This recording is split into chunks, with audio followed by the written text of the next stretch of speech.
It was midnight, and Anthony had one thing to leave him in mind. Leave him and don't get caught. He slowly gets out of bed, being careful not to awoke his sleep, soon to be his ex-boyfriend Valentino. Once he was out of bed, he got dressed, grabbed his pig, fat nuggets, and even Finn made a run for it, hoping for his sake of Valentino wouldn't wake up from his fat nuggets squealing. He finally stopped running once he reached down the square, sitting on the bench to catch his breath. It was there where he saw him. A butterfly, a blue one. Anthony shook slightly, still thinking of Valentino and what he might do to him. The butterfly noticed Anthony and went to him. "Are you okay? You seemed frightened." "Just a little shaken from my escape," said Anthony, looking into the butterfly's purple eyes. The butterfly raised a non-existent eyebrow. "Escape?" "Yeah, long story short, mistreating boyfriend, and now I have no place to go because there's no way I'm going back there." The butterfly showed concern for Anthony. "Well, you could stay at my place for a bit. I have plenty of room. Plus, you could talk to me all about your troubles. I'm a therapist." He then held his hand out and Anthony instantly grabbed it and got off the bench. They both walked to the butterfly's apartment. On the way there, Butterfly introduced himself. "My name is Danville Morgan. What's yours?" "Angel Dust," said Anthony, not wanting to say his real name at the moment. "An interesting name. I'll call you Angel for short. I think I've heard of that name before." Anthony smiles. He liked that name. No one ever called him that. "I like it." They reach out to the apartment where Danville lives, and he unlocks the door and they went inside. It was a beautiful place with flowers and paintings everywhere. But what caught Anthony's attention the most was a collection of security tags. "Nice place, but I have one question. What's with all the security tags?" "Oh, shoplifting?" Danville said, laughing nervously. "Oh, interesting. I'm a drug addict, and that's my sin. In fact, that's how I died. I overdosed on angel dust. I didn't like remembering that much, but let's just say my father could have saved me, but instead he shut the door and left me there."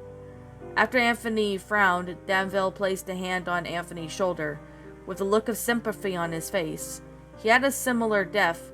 I had a similar death. I tried a certain drug that I stole from the dumpster, and after I got fired from my job and divorced my wife, I was tired from all of her verbal excuses, and it was my first hit. But also my last there, because there was too much in the needle. No one helped me and left me and let alone came to my funeral. Anthony didn't say anything else, just sat on the couch looking tired, but before he could doze off, he had a question. "You're cool if Fat Nuggets stay here, right? He's my pet pig." Danville then looked at the pig and nodded. "He seems like a good boy, unlike my cat Tiffany. She's a sassy girl who scratches everyone. I probably should have warned you about her." "Can I sleep here, or is this her favorite spot?" "You could sleep here. Her favorite spot is on my bed." "Oh, all right." Anthony lay down and closed his eyes, falling asleep not too soon after.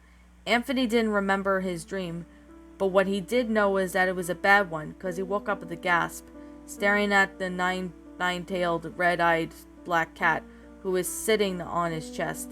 Danville was just cooking breakfast and noticed this. "I guess she likes you. She's never done that before." Anthony proceeded to pet Tiffany, and she started to purr softly, while Danville smiles. "Wow, now she's never really done that before."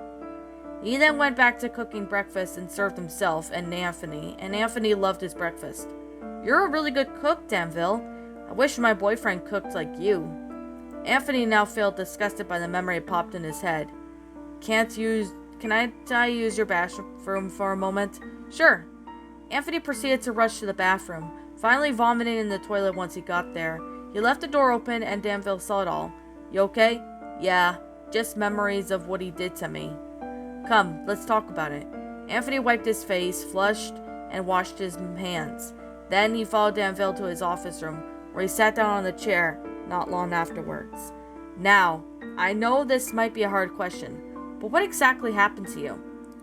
Anthony took a deep breath and confessed. Oftentimes he manipulated me into kissing him. Sometimes he would even, do more than kissing. If I disobeyed, he would beat me. If I escaped him, but I don't want to go back.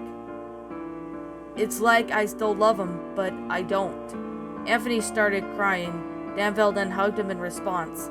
In a calming voice he said, "He will never hurt you again, Angel. I'll make sure of it. You're safe here." Anthony smiled throughout the streams of tears running down his face as he looked at Danville's eyes again. "Thank you, Danny." A few weeks have passed and they became good friends, but deep down inside of them both, it wished it was more than that, but they were afraid that if they confessed their love, they might be rejected. During these few weeks, Anthony told Danville about the negative relationship he had with his father and brother, and he was in a great relationship as he has with his sister. All it seems well to go good. Anthony's thoughts were unbearable. Honestly, he wanted them to stop, and he lost control of his body and made his way to the bathroom. As he filled the tub, he cried softly, looking for something now. There was something at the bottom of the tub. He carefully picks it up in the water-filled tub. He was hesitant at first, but he lost control and did something horrible. The pain was awful. It was awful. He acted like if it was nothing he remembered when the first time he died.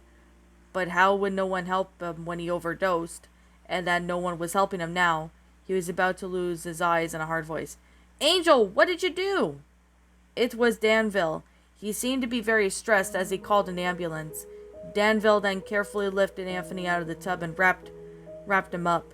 Then Anthony was barely alive at this point, and Danielle knew it. "Please, don't die on me. I love you." The dying Anthony looked at Danville with a smile, a weak smile. I love you." He then froze and went limp. The happiness turned into fear, and then he was going to a cardiac arrest. He watched too much blood for the CPR to work. Danville tried not to panic, frantically and thinking about what to do. Then it hit him. He'll go to the hospital himself. It was a miracle that he survived, but his heart wasn't beating when he got there, and it took tries to restart it. He shouldn't really be alive, but amazingly he was. "So, is my brother going to be okay, Doc?" "Yes, Molly. He will be just fine." Danville saved him. Anthony woke up, still feeling very dizzy. Then he noticed Danville and his sister Molly. Molly noticed her brother waking up. "Anthony?" She hugged him, sobbing. "You died once and that's enough times. I can't lose you again." I'm sorry, sis. I was just really upset and I couldn't really help it." Danville was silent for a moment. "You could have talked to me." Anthony was silent, realizing what he could have done to prevent this. Then crying, Danville got closer to him and held one of his hands. "Anthony, I'm here for you. You are pretty lucky you've met me. Valentino would have probably watched you die, but not me. I saved you. And I thank you for that, Danny. I love you." "I love you too, Angel." They slowly proceeded to share a kiss. Anthony was safe now. He was no longer need to worry that he has someone who truly loves him. And that, my little pretties, was Love Bugs, a Hazbin Hotel Fields Pasta written by Jocelyn Morning. Jocelyn Morning, I want to thank you so much for the story. Thank you so much for writing this. This was highly appreciated. I really did enjoy reading this story, and I want to say thank you for that. My final thoughts on the story? Well, this is actually a pretty good story. I'm not going to lie. This was actually a pretty good Fields Pasta. It's actually really well made in detail. Like, I can definitely say that this story, I really do like how, this all went out. It's a really well made story. It's pretty good and well made, and it's actually a really awesome story. And to be honest, I actually found this one to be quite enjoyable. It's a very enjoyable story. Now, about Anthony, it looks like he is most likely, angel dust as he sees, but, I could be wrong, though. I really don't know, because, I'm going to be completely honest. I know Valentino was an a-hole, so there's definitely that. But I really do like how this story went out. Although I did have to censor some parts because there were some parts that were kind of, I guess you could say was sensitive or something. Or yeah, I guess it was just sensitive topics in there. I had to like censor, a good bit of it because of that. But I am going to be completely honest that, this story was actually pretty good and well made. I really do like the story. It was amazing. It was really well done, I could definitely say. Like, I know it was a bit sad at certain parts, but I definitely have to say it's pretty good. Now, this story is obviously about angel dust, so I'm really happy to get. So, it could be possible that Anthony is Angel Dust's real name, which it wouldn't surprise me because, Angel Dust is actually a pretty good character in Hazbin Hotel. I also like Alistor, but Angel Dust is a pretty good character too. Like, of all the things what Valentino did to him, like, well, you could probably already take a guess. I really have to say that, I actually really found this story to be enjoyable. A very enjoyable story. It was, pardon me, I'm a bit tired, so pardon me if I yawned a bit. But with all due sincerity, this was a really great story. It was amazing, really well done, and it was just, wow, flat out amazing, to be honest. I really, really do like it. But of course, this story, I'm gonna be 100% honest that it's a really well made story, I have to say. Now, I did narrate I did narrate another Hazbin Hotel story, which was a funny pasta, which was Alistair going to the dentist, which that one was really funny. I'm not gonna lie. This story, I have to say, it was depressing at certain parts, but it's still a pretty good concept. I really do like how this went out. Now, the grammar of this story is pretty good, although I did spot a couple grammatical errors in the story, so there's definitely that. I spotted, a few grammatical errors in the story, and, I definitely have to say it's still a pretty good story. I'm really enjoying this a lot. This was amazing. There was definitely a lot of time and effort into it, and I really have to say it's a pretty good concept, actually. I really do find this story to be enjoyable. Now, with that being the case, that being said, yeah, this is not very a long review, like I said. It's just me expressing, how I felt about this story. This story was pretty good, I really have to admit. It's a pretty good story, although there were a few parts that I did have to censor because it was kind of a little too upsetting for me to read it or something, but other than that, the story is pretty good. So, anyways, with that being the case, that being said, I'm gonna sit there and, like I always continue to say, and this is what I'm always gonna say now, and like I always continue to say, this is simply my own personal opinion, and if you happen to disagree with me, that is fine too. We're all entitled to our own opinions in regards to these feels pastas, or creepy pastas, whatever you prefer to call this one. And this is simply my own personal thoughts. My final rating of this story would have to be a 9 out of 10. I'm giving it a 9 because there were some parts of the story I did have to censor because it was a little too upsetting for me to read. And another reason is because I actually really saw some grammatical errors in the story. So, yeah, there's definitely that. But other than that, it's a pretty amazing story. It was awesome. Really well done in detail. I really do like it. It's a pretty good pasta. Really do find the concept to be enjoyable.